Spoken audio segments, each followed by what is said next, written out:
नमस्कार. आज आपण एका खूप मोठ्या आणि गुंतागुंतीच्या विषयाला सोप्या पद्धतीने समजून घेणार आहोत. बऱ्याचदा हा प्रश्न विचारला जातो की जर देवाने हे जग बनवलं आणि तो परिपूर्ण आहे, तर मग जगात इतकं दुःख, इतक्या वाईट गोष्टी का आहेत? तर ह्या प्रश्नाचं एक धार्मिक उत्तर आज आपण पाहणार आहोत, जे आपल्याला बंडखोरी, मुक्ती आणि या निर्मितीच्या अंतिमपूर्ततेची एक मोठी वैश्विक कथा सांगतं. ही कथा पृथ्वीवर नाही तर त्याही आधी स्वर्गात सुरू होते, जिथे देवाच्या शासनाचा पाया रचला गेला होता. तर या संपूर्ण वैश्विक नाटकाच्या मुळाशी आहे देवाच्या अधिकाराबद्दलचा एक मूलभूत वाद. एका बाजूला आहे देवाचं राज्य, जे प्रेम, नीतिमत्व आणि न्यायाच्या कायद्यावर आधारलेलं आहे, आणि दुसऱ्या बाजूला आहे लुसिफरचा आरोप, जो म्हणतो की हा कायदाच अन्यायकारक आहे आणि तो पाळणं कुणालाच शक्य नाही. आता लुसिफरचं बंड काही तलवारीने किंवा ताकदीने झालेलं नव्हतं. नाही, ते विचारांचं बंड होतं. त्याने काय केलं तर देवाच्या कायद्याच्या न्याय्यतेबद्दलच एक संशयाचं बी पेरलं.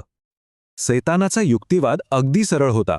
तो म्हणाला, देवाचे नियम पाळणं शक्यच नाही आणि जो देव असे नियम बनवतो तो एक जुलमी शासक आहे आणि जो या नियमांनुसार न्याय करतो तो तर खूनीच आहे. बघा किती गंभीर आरोप आहे हा. अच्छा, मग एक प्रश्न मनात येतो नाही का, देवाने त्या बंडखोराला लगेचच का नाही संपवलं?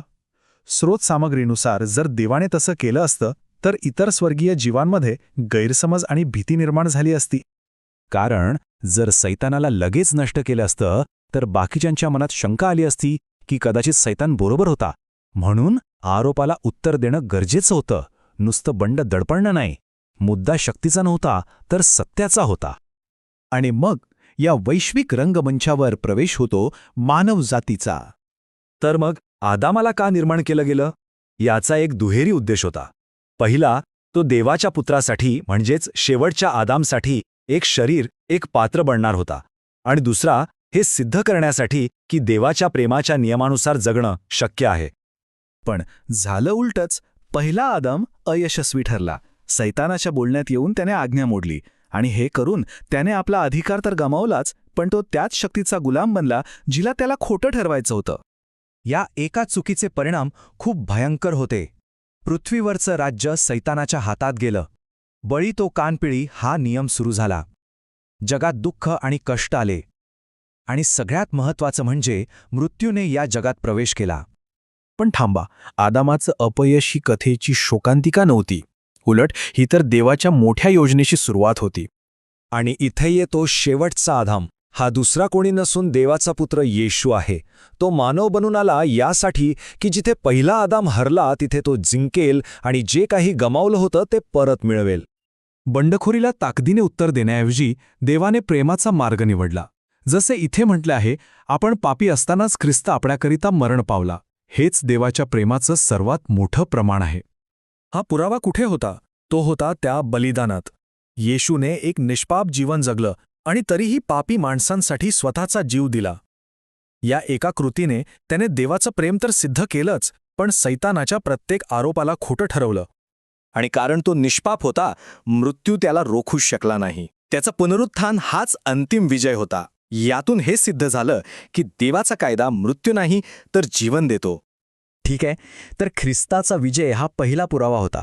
पण संपूर्ण विश्वाला पटवण्यासाठी या योजनेला अजून साक्षीदारांची गरज होती. या साक्षीदारांना प्रथम फळे म्हटलं गेलं आहे. हे असे लोक आहेत जे ख्रिस्ताच्या सामर्थ्याने हे दाखवून देतात की देवाच्या प्रेमाच्या नियमाचं पालन करणं शक्य आहे, अगदी मृत्यूला सामोरे जाऊन सुद्धा. या मजकुरानुसार असे 3 गट आहेत. पहिले अर्थातच येशू, जे पुनरुत्थित झाले. दुसरे त्यांचे शिष्य, ज्यांना पवित्र आत्मा मिळाला. आणि तिसरा गट म्हणजे 1,44,000 हुतात्म्यांचा, ज्यांच्या बलिदानाने ही साक्ष पूर्ण होते. आणि जेव्हा या साक्षीदारांची संख्या पूर्ण होईल तेव्हा सैतानाचा आरोप कायमचा निकाली निघेल. मग वैश्विक न्यायालयाला अंतिम निर्णय देण्यापासून कोणी रोखू शकणार नाही. आणि यानंतर सुरू होतो या वैश्विक नाटकाचा शेवटचा अंक, जिथे सगळ्या संघर्षाचा शेवट होतो आणि निर्मिती पुन्हा परिपूर्ण होते. शेवटी काय होतं? सैतान आणि त्याच्या अनुयायांचा न्याय होतो. पापाला चिकटून राहणाऱ्या प्रत्येकाला सृष्टीतून काढून टाकलं जातं. स्वतः मृत्यूचाच नाश होतो. आणि मग दुःख आणि वेदना नसलेलं एक नवीन परिपूर्ण जग, एक नंदनवन पुन्हा तयार होतं. आणि मग पुत्र ते परिपूर्ण राज्य पुन्हा पित्याच्या हाती सोपवतो. यासाठी की देवच सर्वांमध्ये सर्व असावा.